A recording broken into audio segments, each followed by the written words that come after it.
Welcome to the talk show, Lighting the Educational Flame, with your host, Mark Hoberman. The goal of this show is to provide a learning experience to people of all ages, with guests from various fields and academics, a wide range of industries, and insight into the many forms of art, athletics, and entertainment. We hope you enjoy the show. Emergency room doctor Jeff Kopstein joins us tonight. Jeff will talk about his passion for medicine and helping others.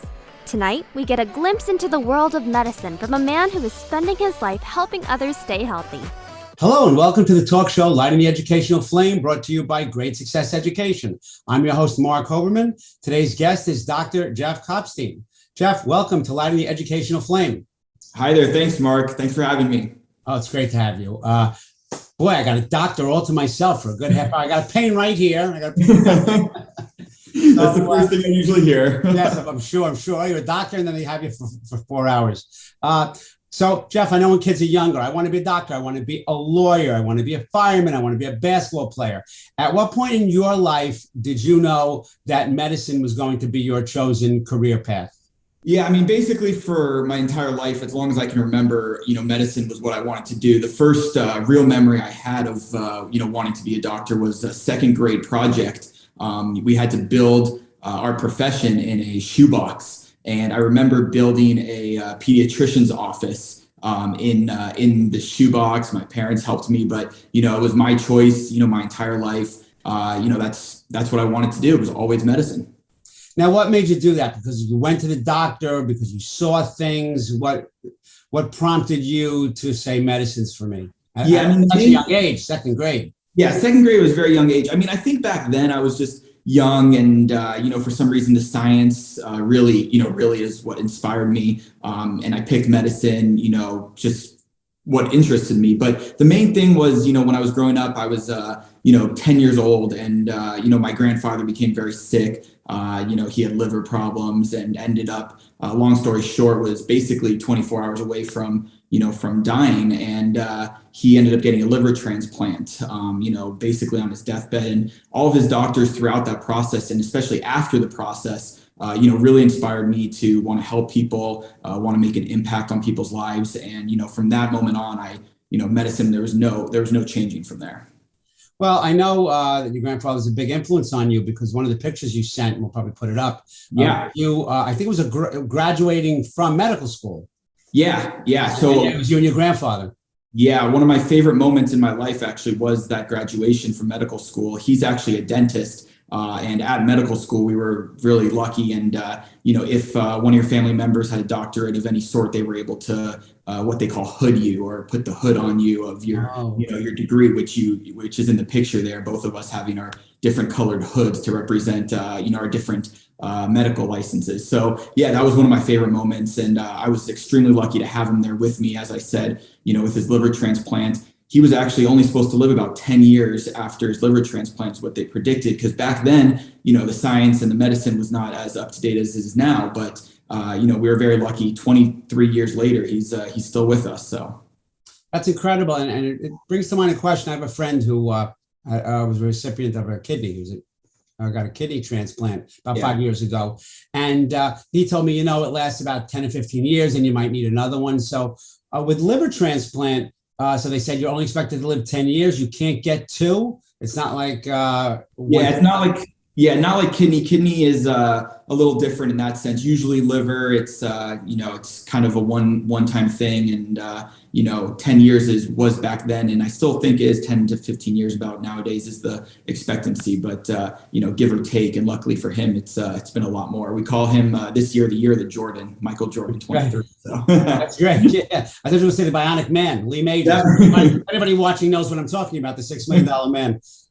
So I want to circle back to something you said earlier. You did mention science, and we are on Lighting the Educational Flame, and we put like an edutainment spin on it. But I want to talk more about the education process, because you did mention science. So what fields of study were necessary well before medical school, to give you the foundation of going to med school, because many people I know and interview and friendly with and family members, many of them are in fields that kind of had nothing to do, some of them, with anything they learned in school. I'm sure they got some knowledge and whatever, but when it comes to medicine, it's a little bit different. You have to have the prerequisites. So what are the many things you had to study in order to first even get into medical school? Yeah. So, I mean, during your undergraduate, the thing with undergraduate is you have to do your pre-med classes. So for anyone interested in going to medical school, there are the prerequisites as far as pre-medicine goes. So your typical, organic chemistry, biology, all those science classes, even math classes, calculus, all of those, are part of your prerequisites. The good thing, though, is that they don't require your major to actually be in science. So you can be any major you want to be. You can minor in anything you want to be. You just have to have taken those classes. So you can be a music major, poli-sci major, anything like that, and you'll still have those prerequisites as long as you do those classes to get into medical school. And I think that's good because it doesn't really commit people in undergraduate to having to go to medicine if you want to still major in something else, if you're not really sure. So I think that's a good thing that they don't necessarily require. I mean, I did a science major just because I knew that's what I was interested in, as I said before. But, for someone who's not fully committed or not interested, not 100% wanting to go to medicine in undergraduate, it's still a young age. It's good that they don't require that. Well, studies have shown that up to 50% of sophomores in college don't even know their major yet. Yeah. So when it comes to the field of medicine, those prerequisites are for anything, I'm guessing: dentistry, pediatrics, thoracic surgery, anything, plastic surgery. Exactly. At what point in a med student's academic life, does he or she have to make the choice? This is the field I'm going into. Do you graduate from medical school and then you choose your field? Is it like graduating from law school? And when you graduate, I'm going into to be a defense attorney, I'm going into criminal law, I'm going into corporate law. What does that look like?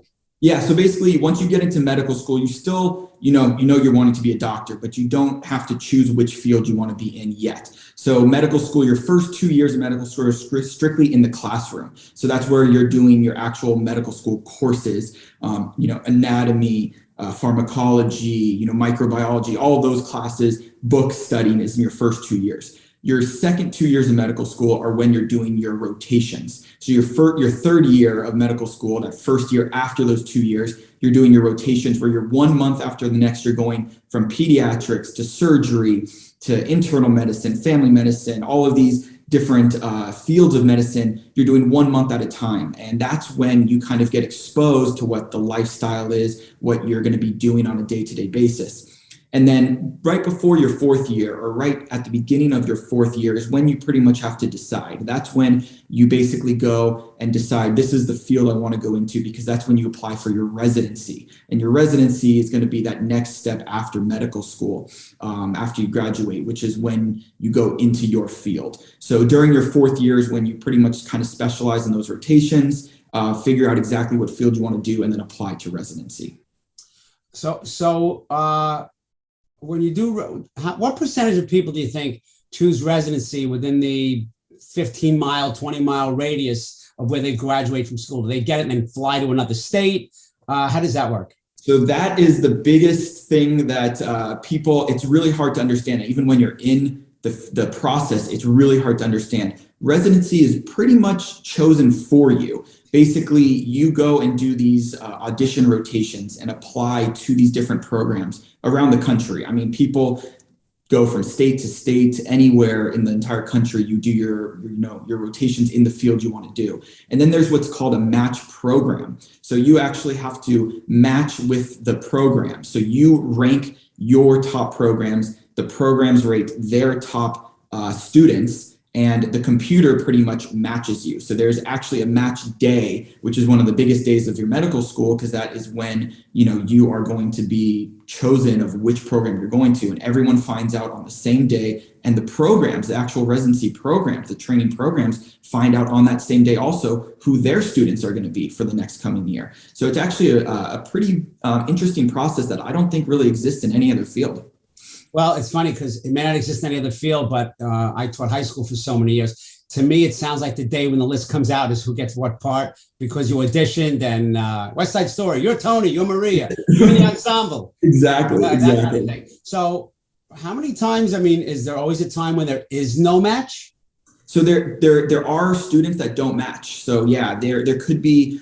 So basically, what happens is at the first day of the week, on a Monday, it usually is, you find out if you matched. So out of all the programs on your list that you ranked, you find out on Monday if you did match. If you didn't match, they call it a scramble, which is during that week they release the programs that still have open spots. And you then can go back to those programs that you originally didn't apply to or didn't audition for and say, hey, I'm still looking, you're looking, let's talk. And you kind of do another kind of last minute interview over the phone or Zoom, that kind of thing. And then you kind of go through a rematch if you don't match. But there are still a lot of students that don't match. It's not an easy process, just like getting to medical school. Residency is the same thing. There's different fields that are more competitive than other fields. Your board scores are going to determine your GPA, your entire application, just like getting into medical school and just like into law school, any other field. It's very competitive. And so a lot of people, I shouldn't say a lot, but there are a group of people that don't match and have to kind of reapply the next year.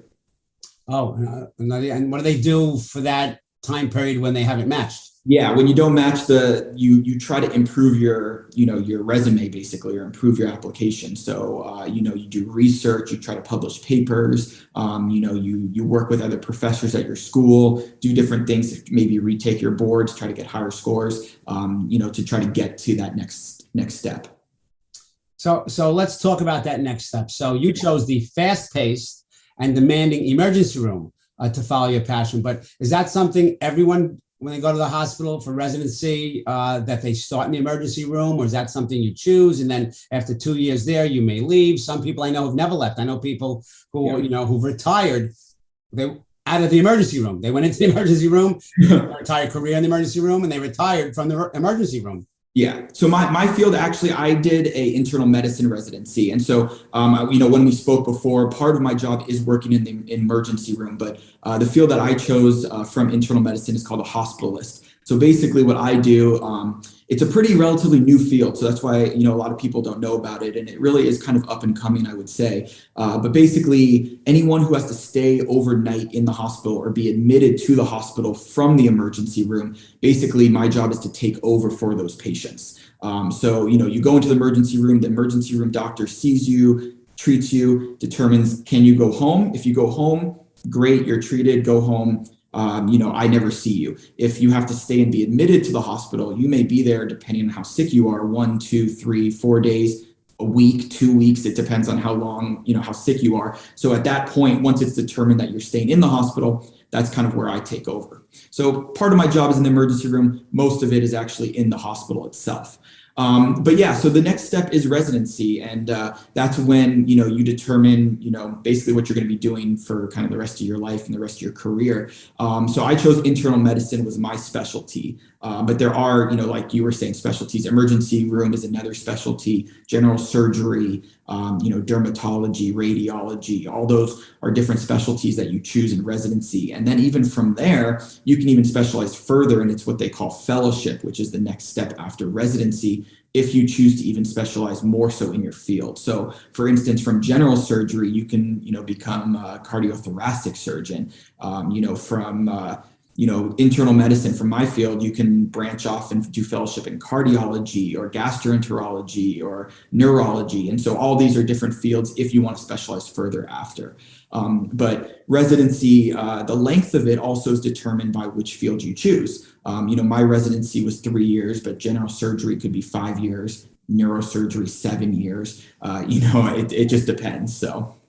Well, interesting, because I never tell the viewers, or I haven't told the viewers how I got from wherever I got as a teacher for 33 years to this show. And I was raised in Yonkers, New York, and at the age of 16, moved to Florida. In Florida, behind the wheel of a car, I had an epileptic seizure. We did not know I had epilepsy. I was diagnosed at 16. And I'm bringing that about because I've had, before the age of 20, I had all too many rides in ambulances, stays in the hospital, and those all important doctors. I have so much respect for them and the nursing staff. But it leads me to, as I got older, especially with some other issues with my own sons, I think that it was a powerful thing to be a little more involved in your medical treatment than just leaving it to the doctor. Not, to bash anything or whatever. They're brilliant and all that, but I really think you have to be your own advocate. When my wife's parents were being treated for certain things, I was the healthcare proxy because unfortunately I had that information and those experiences. Through the years also, I have mixed my regular internist last 5 or 6 years with a naturopath. Yeah. And I've had some doctors who did not want, forget about work with them. They don't really work with them, but they didn't want me going to them. And I found some doctors who said, hey, you can use them. They can order their blood tests. We'll order our blood tests. And I saw less of an ego than I had in the past. Where is your stand on that, on people advocating for themselves, being more knowledgeable? Because, I wrote a memoir called Adversity Defeated, Turn Your Struggles into Strengths when I was 54. And I was diagnosed at 16. So nobody knew I had it except for doctors and a couple of family members and 2 or 3 close friends. And I just think that getting more involved and not letting your illness or your struggles define you, you define yourself. Where do you stand on that kind of school of thought? Yeah, I mean, I'm very, very big on being your own advocate. And also, like you were saying, families being advocate for their family members, because, in this day and age, we have so much research online, so many opportunities to look things up ourselves. There is a fine line. I do see a lot of patients coming in and saying, this is what I read, this is what I want. And, it's a little different when you come in like that stance. Our reply normally is, didn't know Dr. Google got their, medical degree. But, it is there, but in a lot of sense, there is so much information online that people are going to have all of this knowledge coming to you. And so, it is very important for people to have that knowledge and not just trust, whatever their doctor says, and be willing to be open to different treatments and, know about their medical history, because, you can go see a new doctor, or God forbid, you have to go to the hospital and you may not know your medical history and they're starting from scratch. If you come in and you say, I'm taking these medications, I was diagnosed with this, there's a lot more to go off of. And it's easier for the doctors to be able to learn about you, to treat you, to know your history, to know where to go moving forward. And, a lot of these patients that come in, it's so hard to even reach their families. We want to, especially this past year and a half, 2 years almost with COVID now, it was hard to see family because they weren't allowed in the hospitals. Before that, it was families would come in and we would see some family members and it would be great. We'd be able to talk about the treatment plans with the families. They'd be there for them. They would know what's going on. And then other family members, we couldn't even reach them on the phone. Who would you want us to call? There's no family to even call. I mean, you try to call them and no one answers. They don't even care about callbacks. And to me, it was a little strange to have a patient in the hospital for 3, 4, 5 days and not have a family member be reachable. So I think it's really, really important to know about your medical history, know about even your family's medical history if that time comes where you need to be involved. And do your own research online, but also, listen to the doctors, because you type in one symptom online, it tells you you're dying, basically. So, you need to be careful with that line. So true, because I had a dermatologist back in Rockland County, New York, and in his office there was a mug and it said, your Google search will have nothing to do with my diagnosis. Exactly. It was really very funny. There was a time once I went to my internist. I don't even think I had 800 doctors, but I had a good number of doctors. And I went and my body had turned blue. My arms had turned blue. I went on Google. The word leukemia came up. I went right to the doctor. He looked at me. He smiled. He said, is that blue shirt over there brand new? And I said, yes. He said, okay, you can go home now and that'll be $20. So it was the dye of the shirt or something, sweating or whatever. So it's craziness. I want to circle back for a second. You did mention COVID, of course. And even though you're a younger doctor, certainly younger than most doctors I have at the moment, you were a doctor before COVID. Yeah. And you were a doctor during COVID. How tremendously different or not was your job and the situations on a day-to-day basis during the uptick? You're in LA? Yes. During the uptick in California?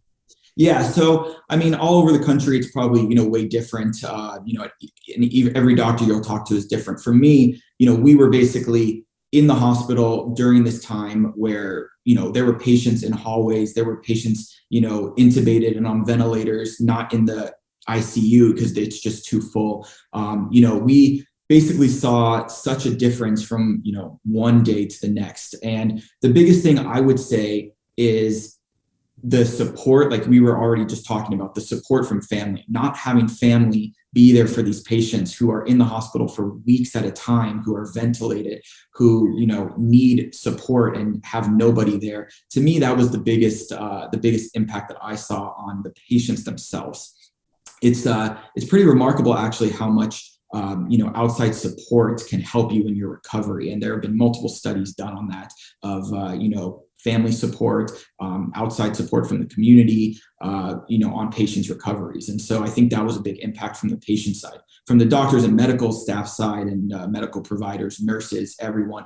I mean, it just took a toll on everybody. I mean, we went from, having on average, 15, 16, 17 patients a day that we would see to 25, 27 patients. And for me, it was hard personally because I was not able to give each patient the amount of time that I'm used to. I like going in and spending a lot of time with the patients every day, sitting down, getting to know exactly who they are beyond just their medical problems, because, their lifestyle does affect their healing, does affect, how they're treated moving forward. And so not having that time and that personal connection with the patients really impacted me personally. Yeah, and that was going to lead me to my next question, which is because also I know that I've read some studies or just some articles about even people in comas being spoken to by family members. Yeah. And I was going to ask, as a human being, not just a human being who happens to be a doctor, how did you and some of your colleagues deal with your own mental health during such a trying time and such a high pressure, emotional, medically induced emergency, times 10 situation? Yeah. I mean, basically we kind of had to rely on, the supporting ourselves. A lot of times at the hospital, we're colleagues, we're friends, me and the other doctors, other nursing staff there. And, we are cordial with each other, professional, but it really became, I want to say, a bonding time and, really learning support. And, I have never been in, the Army, the military, anything like that. But from what I hear and from friends, when you go through such a time like this, you really bond with the people who are there, and the people outside the situation don't really understand what you are going through. And so, to me, that's kind of, we grew closer, the doctors there, we were able to sit down, talk about, what's happening in our day, patients we've lost, and really get support from each other. Because as much as when you come home, you do have that family, you do have friends to support you, they don't understand what you're truly going through. So that was kind of the biggest difference I saw, was the bonding between your own colleagues and own medical staff and entire hospitals coming together to support each other. So, along those lines, what are some aspects of your job that might surprise the average person, the average patient?